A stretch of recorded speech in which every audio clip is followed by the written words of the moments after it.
درود پاک کی فضیلت ہم سنیں گے۔ سرکار دو عالم صلی اللہ تعالی علیہ وسلم نے فرمایا، تم جہاں بھی ہو مجھ پر درود پڑھو کہ تمہارا درود مجھ تک پہنچتا ہے۔ صلو علی الحبیب صلی اللہ تعالی علی محمد صلی اللہ علیہ وسلم۔ امام جلال الدین سیوطی شافعی رحمۃ اللہ تعالی علیہ اپنے دور کے بہت بڑے عالم، مفسر قرآن، محدث اور ولی کامل ہیں، اور آپ کی کتاب ہے شرح الصدور۔ کمال کی کتاب ہے، میں مشورہ دوں گا اس کو ضرور پڑھیں، حاصل کریں۔ یہ یوں سمجھیے بیماری سے لے کر انتقال ہونے تک اور پھر قبر کے معاملات تک، سکرات کے معاملات، قبر کے معاملات تک ایک ایسی کتاب ہے، اور اس میں ایسے ایسے آپ نے سچے واقعات اور روایتیں نقل کی ہیں کہ انسان کو یہ جو آخرت کا ٹریول ہے، جو لاسٹ ٹریول ہے، اس کی سمجھ بھی آتی ہے، اور پھر اس میں کیا کیا اس نے کرنا ہے وہ بھی سیکھنے کو ملتا ہے۔ تو شرح الصدور یہ کتاب میں آپ کو ریکمنڈ کروں گا، بڑی کمال کی کتاب ہے۔ اسی کتاب میں ایک بڑا عجیب اور بڑا ہی یوں سمجھے ایمان افروز واقعہ آپ نے لکھا۔ حضرت ابان بن ابو عیاش رحمۃ اللہ تعالی فرماتے ہیں، جب حضرت مورق عجلی رحمۃ اللہ تعالی کی وفات ہوئی، اس وقت میں آپ کے قریب موجود تھا، اور جب انہیں کفن دیا گیا تو ہم نے دیکھا کہ ان کے سر سے ایک نور نکلا جو روف کو، چھت کو چیرتا ہوا اوپر چلا گیا۔ ایسا ہی نور ان کے پاؤں کے پاس سے نکلا، اور ایسا ہی نور ان کی باڈی سے، ان کے جسم کے درمیان سے نکلا، یعنی 3 جگہوں سے پارٹ آف دا باڈی سے نور نکل کر اوپر کی طرف گیا۔ ابھی ہم حیران تھے کہ یہ کیا ہو رہا ہے اور ان کے ساتھ یہ کیسا معاملہ ہو رہا ہے۔ تو حضرت مورق نے اپنے چہرے سے کفن ہٹایا اور کہا کہ اب تم لوگوں نے کچھ دیکھا ہے؟ ہم نے کہا جی ہاں، ایسے 3 نور بلند ہوتے ہوئے دیکھے ہیں۔ آپ نے فرمایا یہ سورہ سجدہ ہے جو میں ہر رات پڑھتا تھا، اس کی ابتدائی 14 آیات کا نور میرے سر سے، آخری 14 آیات کا نور میرے قدموں سے، اور آیت سجدہ کا نور جسم کے درمیانی حصے سے بلند ہوا ہے، اور یہ سورت میری شفاعت کرنے کے لیے آسمانوں کی طرف گئی ہے، اور سورہ ملک اس وقت میری حفاظت کر رہی ہے۔ اتنا کہنے کے بعد آپ کا انتقال ہو گیا۔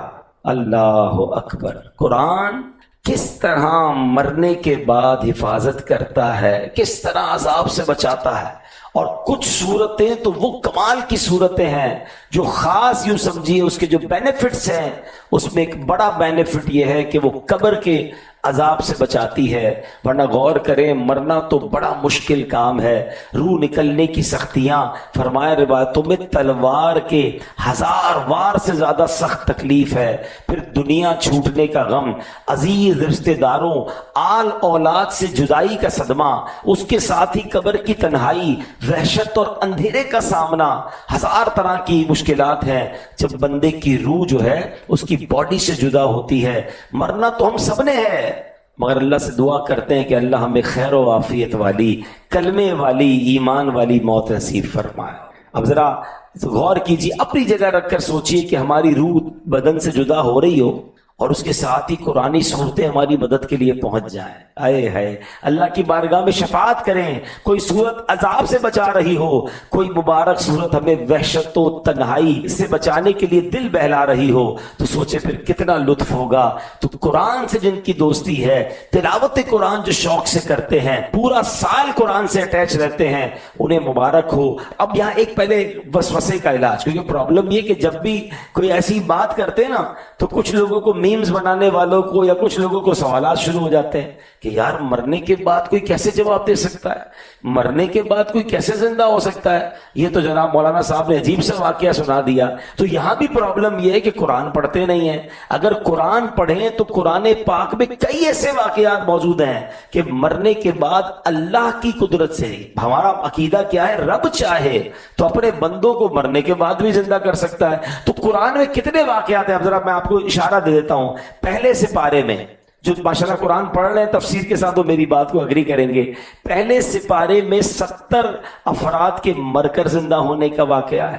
پہلے ہی سپارے میں ایک شخص کا جو قتل ہوا تھا، جس کی وجہ سے سورہ بقرہ، پورا نام ہی سورہ بقرہ ہے، وہ قتل ہونے والے نے پھر زندہ ہو کر اپنے قاتل کا نام بتایا۔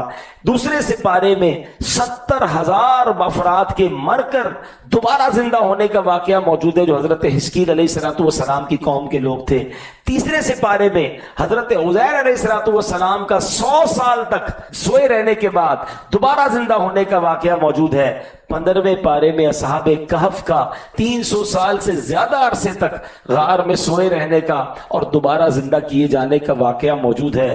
تو یہ میری اور آپ کی عقل کے لیے مشکل ہے, میرے رب کے لیے تو کچھ مشکل نہیں ہے. وہ چاہے تو اپنی قدرت کا نظارہ دکھائے. یہ مردہ بھی زندہ ہو کر قرآن کی صورتوں کے فضائل بتا کر پھر قبر میں چلا گیا, لیکن اس نے ہمیں یہ پیغام دیا. تو پتا چلا کہ قرآن پاک ایک کمال کا وظیفہ ہے. قرآن کیسا نور ہے کہ جو اسے تھام لیتا ہے وہ دنیا میں بھی اسے کام آئے گا اور قبر میں بھی کام آئے گا. تو پتا چلا سورہ ملک اور سورہ سجدہ, ٹھیک ہے, پہلا وظیفہ یا پہلی بلیسنگ یہ لے لیں کہ یہ لمبی صورتیں زیادہ نہیں ہیں. رات کو سونے سے پہلے ان دونوں صورتوں کی تلاوت کرنا سنت مصطفیٰ ہے.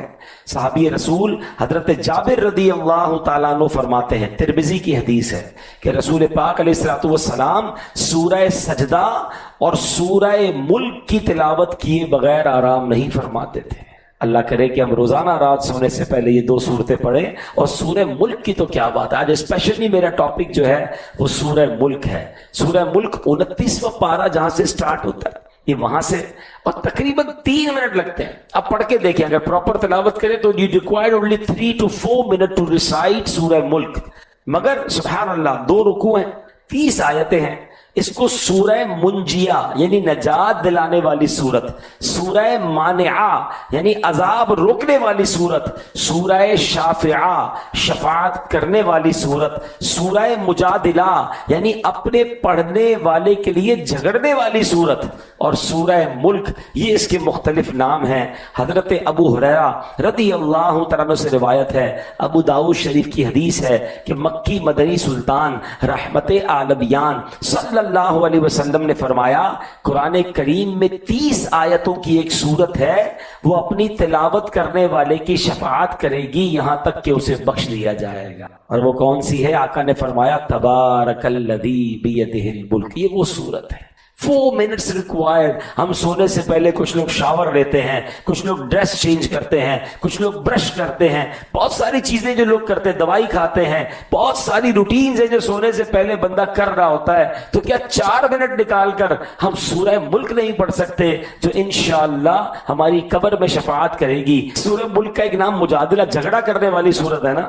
سنیے, روایت میں ہے سورہ ملک اپنے پڑھنے والے کی طرف سے جھگڑا کرے گی اور اسے جنت میں داخل کر دے گی. یہ جھگڑا وہ والا جھگڑا نہیں ہوگا جو آپس میں ہم لڑتے ہیں. ایک مان والا بھی تو ہوتا ہے کہ نہیں یا اللہ میں نے اس کی بخشش کروانی ہے, میں نے اس کی شفاعت کروانی ہے. اللہ کی بارگاہ میں یہ جو جھگڑے کے الفاظ آئے ہیں نا کہ اللہ کی بارگاہ میں وہ جو مان والی ضد ہوگی, یہ سورہ ملک کے بارے میں بھی آئی. اور مجھے ایک اور روایت یاد آئی, حدیث کا خلاصہ ہے, چلے یہ بھی آج اچانک یاد آ گئی تو بڑی پیاری حدیث ہے. نسائی شریف میں یہ حدیث موجود ہے اور بھی کتابوں میں ہے کہ قیامت کے دن حدیث کا خلاصہ ہے کہ وہ نیک افراد جن کو اللہ کریم اپنے کرم سے جنت میں داخل فرما دے گا, ان میں سے کچھ لوگ وہ ہوں گے جو اللہ کی بارگاہ میں کھڑے ہو جائیں گے اور اللہ سے کہیں گے یا اللہ ہماری تو بخشش ہو گئی, مگر ہمارا ایک دوست ہے جو جس نے نمازیں ہمارے ساتھ پڑھی, ہم گواہی دیتے ہیں اس نے روزے رکھے, یا اللہ ہم گواہی دیتے ہیں وہ ہمارے ساتھ نیکیاں کرتا تھا, یا اللہ اسے تو نے جہنم میں ڈال دیا ہے کیونکہ اس کے گناہ زیادہ ہوں گے,